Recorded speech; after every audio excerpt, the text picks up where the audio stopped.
Bila kata kesan dosa, dia akan lawan lah versus kesan pahala. Baik, ramai yang tidak faham keadaan ini, menyebabkan dia akan ambil mudah, ambil ringan tentang dosa sambil lewa dengan pahala, sebab diingat tak nampak kesan. Baik, kesan dalam dua-dua perkara ini dia akan pergi kepada jiwa, sebab ini adalah kedudukan sifat. Dua-dua ni tak nampak, gaib. Dosa tak nampak, pahala tak nampak. Tapi benda tak nampak, adakah tiada? Tidak, dia ada, tapi dalam kedudukan sifat yang lain. Dia tidak berbentuk, tetapi dia mempunyai tenaga. Saya namakan tenaga. Allah letakkan dosa ni ada tenaga dia. Di sini tenaga suhu dia 100 darjah Celsius. Di sini suhu dia 16 darjah Celsius. Negatif. Beku, sejuk, panas. Sini sejuk, sifat dia sini panas. Kalau dua-dua ni masuk, sejuk panas masuk dalam ni, apa jadi tuan-tuan? Gelas, cawan masuk, pecah tuan-tuan. Kalau kejap sejuk, kejap panas, itu jadi sawan tu. JK dia panggil. Apa JK? Jiwa kacau. Jiwa kacau. Jiwa kacau ni menyebabkan tadi kekeliruan dia dalam menangani isu dosa pahala.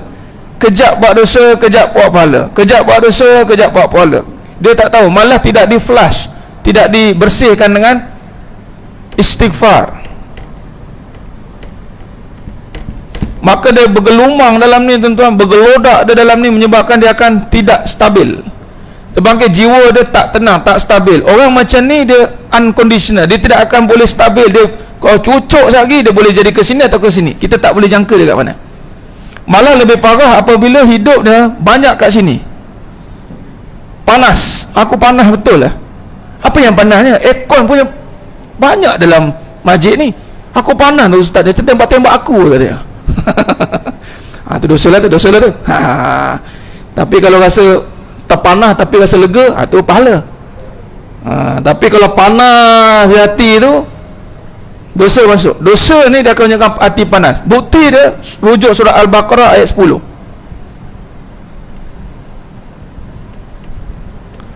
Allah kata fi qulubihim maradun fazadahumullahu marada walahum azabun azim bima kanu yaksibun. Dan di kamu ada penyakit, aku tambah sakit dan aku bagi azab. Azab ni apa? Api. Azab. Sebab itu hari ini satu penyakit yang sedang menular bagi jiwa ni, dia tak nama sakit jiwa, sebab orang tak boleh terima perkataan sakit jiwa. Dia panggil sakit hati. Sakit hati tu normal bagi dia. Normal lah ustaz, sakit hati. Kalau tidak, kita nak panggil apa kalau tak sakit hati? Kucing pun ada perasaan, dia sama dengan kucing. Tak boleh tuan-tuan. Sakit hati ni dia panggil sakit jiwa. Lama-lama dia akan panggil satu penyakit yang sedang kita lalu dipanggil depres, tekanan, stres, tekanan jiwa. Di sini dia akan boleh buat macam-macam sehingga dia boleh membunuh. Dia panggil kemalangan jiwa. Dia akan boleh bunuh, dia boleh buat apa saja dia nak. Sebab dalam sudah ada api tuan-tuan. Dia macam lava, nak meletup di bila-bila masa. Sebab tu kita dalam hati panas, kita bertuhankan duit, anak sentuh sikit, dah lempang tuan-tuan, anak tu pam, tersandar kat tiang. Anak bangun balik, lempang bapak. Dah bergaduh berdua kat situ. Sebab apa? Kita ni duk bertuhankan duit. Bila anak tanya, ya, Astro dah bayar? Astro kena potong. Aku geram betul lah. Kau tahu tak Astro tu kapi? Marah, dia marah. Padahal anak dia tanya isu duit. Kalau kita tak bertuhankan duit, tanyalah macam mana pun, relax. Doa ni, doakan ayah boleh? Angkat tangan, doa ramai-ramai, doa, ya Allah bagi ayahku duit banyak-banyak, amin, amin. Isteri dekat sebelah, yang doa sekali, doa sekali. Isteri pun nak doa, macam tak power je doa tu, kena bantuan katanya. Abang bagi bantuan lah, double barrel, dua isteri, kuat sikit doa ni tuan-tuan. Sabar je lah, kuat dengar. Kalau tak nak tu doa betul-betul, ya Allah suamiku, ya Allah ikhlaslah. Tapi sakit tu sebab dalam hati tu sudah ada unsur. Ingat tadi kita cerita bahas tentang syirik tadi, nanti kita sambung lagi Memang kita tak buat benda perbuatan, tak nampak lagi, tapi dia masuk dalam hati dulu. Kemungkinan kecintaan tadi, dia ketaatan dia dalam jiwa dia, bersalahan dengan apa yang Allah nak. Dan pecahan tadi kita bincang tentang akbar, yang besar. Dia ada asghar, yang kecil. Yang kecil ni lebih mudah kita nak buat. Kita dah bincang ni, nanti kita bincang yang kecil pula. Ini dalam konteks dia percaya pada Allah, tapi pada masa sama dia akan percaya kepada habuah dunia tadi. Kalau tak ada ni, habislah aku, matilah aku. Itu semua menyebabkan dosa. Jiwa dia akan panas. Bila panas hati dia, dia akan menderita tekanan, sakit hati, tekanan, stres, sakit kepala, migraine, semua akan masuk ke sini. Ini bermula dengan nafas dia akan tangkap kepada darah dia. Nanti saya akan masuk, dia panggil darah ni naik darah naik darah ni disebabkan oleh tekanan tadi. Haba dan nafas dia panas. Tak jadi tuan-tuan, kalau tengah marah suruh hembus, tengok apa jadi. Hidung dia merah, telinga merah, nafas ambil suhu, tetap kat dahi, panas. Dia tak ada orang marah sejuk kan. Sebab tu Nabi kata kalau tengah marah, tengah diri duduk. Sebab apa? Tengah ni temperature tengah naik, kata kan, darah naik kepala. Duduk, dia akan separuh jadi. Duduk. Tak boleh duduk, bawah lagi. Tak boleh bawah, pergi ambil uduk. Tak jalan juga, pergi cari kubur, masuk dalam kubur. Payah benar, masuk kolah. Payah benar, rendam dalam kolah. Wah, lega betul tuan. Sebab dia api. Dan ingat, syaitan akan masuk dalam darah. Dia sifat apa? Sifat jin ni api lah. Sebab tu Nabi kata jangan marah. Tak semua orang boleh kontrol marah. Tak semua orang. Jadi cara terbaik jangan marah. Cara terbaik, kalau boleh marah tapi sambil tu istighfar, okey. Ini sambil marah, istighfar pun jadi lagi kuat. Patutnya istighfar ni menenangkan hati dia. Dia makin kuat pula istighfar dia jadinya. Jadi jangan. Jadi kesannya kita nampak begini Maka bila panas berlaku dalam hati dia, ingat rezeki akan efek rezeki. Rezeki sifat Allah. Allah itu tenang, mana sejuk. Jadi sifat ni sejuk, panas, berlawanan, tak akan masuk. Rezeki tak akan masuk tuan. Sebab tu siapa suka bergaduh, laki bini bergaduh, anak bergaduh, semua bergaduh, pecik rezeki. Dalam tu api, campak bongkar ais pun lebur. Api tuan, tengah membara-bara ni. Sebab tu usaha tak jadi, kemungkinan ni panas. Sebab tu caranya adalah coolkan, sejukkan dia. Dengan cara apa? Kembali amal, betulkan amal. Paksa tuan-tuan. Sebab benda ni tidak boleh main-main. Benda ni akan buat benda hidup kita lebih teruk jadinya. Maka kesan dia ke efek rezeki, dia boleh masuk, datang, tapi bila masuk kat kita, dia cair. Duit cepat habis. Kenapa? Kemungkinan dalam diri kita panas. Carilah dosa apa. Sebab tu kita istighfar, pembuka pintu rezeki.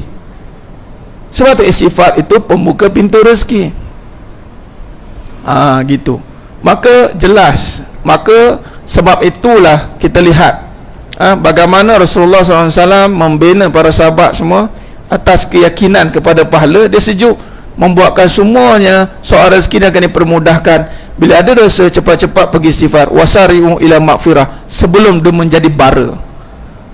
Memang dosa akan singgah, panas akan ada, bahang kan. Cepat-cepat sejukkan dia. Jangan ikutkan. Kita ni tengah marah ni, duit tak ada, tension, jangan ikutkan marah tu. Istighfar, tarik nafas, ambil uduk, solat, ngadu ke Allah lebih baik. Jangan terus pergi sana cari, pergi sini cari, lepas tu cari salah orang pula, cari,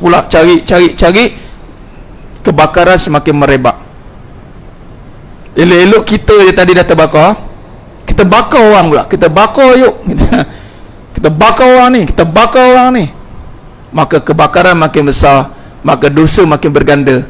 Dosa dia top up kat kita pula.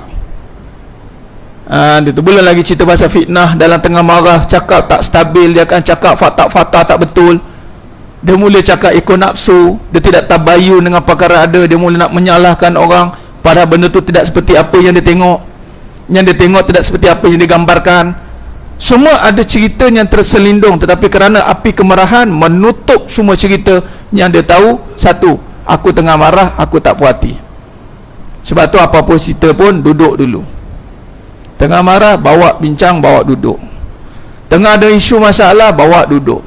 Teruk macam mana kita masalah, jangan bagi panas lagi.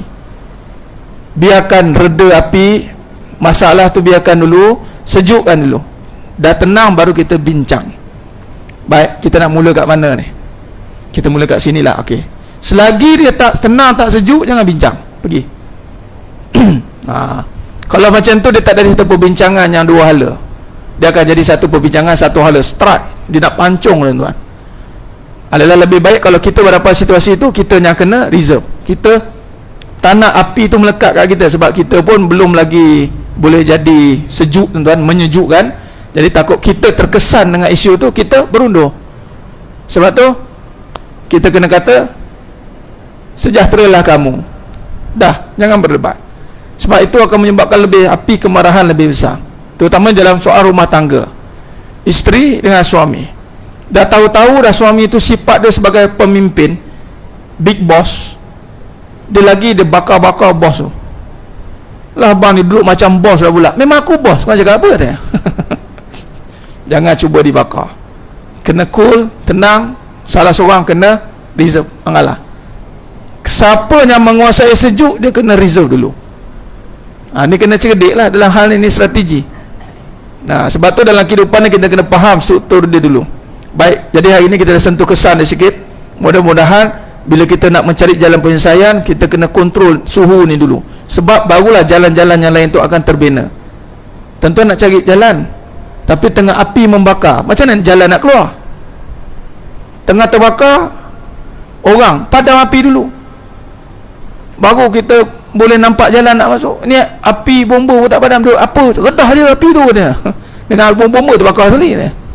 Dia akan padam dulu, dia tengok jalan masuk. Okey, jalan dia nak masuk sini, dia tala air itu, bagi padam. Nampak jalan, baru masuk. Tu kaedah kita berhadapan dengan situasi kehidupan, tuan-tuan.